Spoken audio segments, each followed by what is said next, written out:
ఇలా కనుక ఉసిరికాయ పచ్చడి చేసుకొని అన్నంలో వేసుకొని తింటే నోట్లో నీళ్ళు అలా జుమ్మని ఊరుతాయండి. అంత రుచిగా ఉంటుంది పచ్చడి.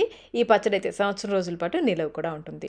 ఈ ఉసిరికాయ నిల్వ పచ్చడి చేయడానికి ఇక్కడ నేను పావు కిలో ఉసిరికాయలు తీసుకున్నాను. వీటిని శుభ్రంగా కడిగేసుకుని తడేమి లేకుండా తుడిచేసుకుని ఫ్యాన్ గాలికి ఒక అరగంట పాటు ఆరపెట్టుకోవాలి. ఉసిరికాయలు తడేమి లేకుండా ఆరపెట్టేసుకుని 2 టేబుల్ స్పూన్ల నూనెలో మధ్య మధ్యలో కలుపుకుంటూ కొంచెం మెత్తబడేంత వరకు ఉడికించుకోవాలి. ఇలా ఉడికిన తర్వాత ఒక ప్లేట్లోకి తీసేసుకుని పూర్తిగా చల్లారనివ్వాలి. ఇప్పుడు అదే ప్యాన్లో 1 కప్పు వరకు నూనె పోసేసుకుని నూనె కాగిన తర్వాత 1 టీ స్పూన్ ఆవాలు, 1 టీ స్పూన్ పచ్చెనపప్పు, 1 టీ స్పూన్ మినపగుళ్ళు వేసి వేయించుకోవాలి. ఇవి బాగా వేగిన తర్వాత 10 వరకు వెల్లుల్లి రెబ్బల్ని లైట్గా దంచి వేసుకోండి. అలాగే 2-3 ఎండుమిర్చి కూడా తుంపి వేసేసుకుని వేయించుకోవాలి.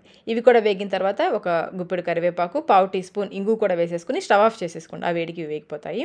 ఇప్పుడు ఈ పోపుని పూర్తిగా చల్లారనివ్వాలి.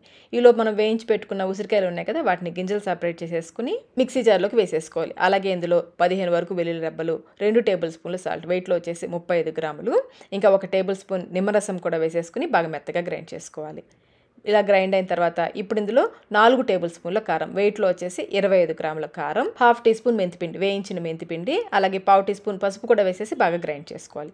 ఇలా గ్రైండ్ చేసుకున్న పచ్చడిని మనం ఆల్రెడీ పోపు వేసి పెట్టుకున్నాం కదా, పూర్తిగా చల్లారిన పోపులోనే వేసుకోవాలి. పచ్చడి అంతా బాగా కలిసిలా కలిపేసుకుని గ్లాస్ జార్లో కానీ జాడీలో కానీ తీసేసుకుని 2 రోజుల పాటు ఊరనివ్వాలి. 2 రోజుల తర్వాత తింటే పచ్చడి రుచి అయితే అద్దరిపోతుందండి. మరి ఇంకెందుకు ఆలస్యం, మీరు ట్రై చేసి మీకు టేస్ట్ ఎలా అనిపించిందో మాకు కమెంట్ రూపంలో తెలియచేయండి. Thank you.